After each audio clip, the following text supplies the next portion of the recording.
19 वर्षांपूर्वी म्हणजेच 11 जुलै 2006 साली मुंबईची लाईफलाईन समजल्या जाणाऱ्या लोकल रेल्वे गाडी साखळी बॉम्बस्फोट घडवून आणणाऱ्या 12 जणांना मुंबई पोलिसांनी अटक केली होती. या अटकेनंतर त्यांना न्यायालयाने शिक्षा सुनावली होती. परंतु संबंधित आरोपींनी पुन्हा मुंबई हायकोर्टात याविरोधात अपील केल्याने हायकोर्टाने या आरोपींची निर्दोष मुक्तता केली. या 12 जणांपैकी 2 जण नाशिक रोड येथील मध्यवर्ती कारागृहात असून त्यातील 1 जण आजारपणामुळे पॅरोलवर आहे. दुसरा आरोपी कारागृहात असल्याने त्याची सोमवारी सायंकाळी सुटका करण्यात आली. मुंबई येथे लोकल गाडीमध्ये बॉम्बस्फोट झाले होते. या बॉम्बस्फोटमध्ये 209 प्रवासी ठार झाले. त्यानंतर या बॉम्बस्फोट प्रकरणी मुंबई पोलिसांनी 12 आरोपींना अटक केली.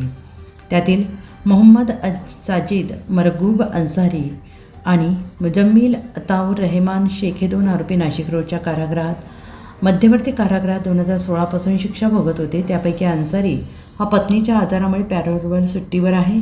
त्यामुळे मध्यवर्ती कारागृहात असणाऱ्या मुजम्मिल शेख याच्या बाबतीत न्यायालयाकडून ईमेल प्राप्त झाल्यानंतर कारागृहातून त्याची सायंकाळी सुटका झाली.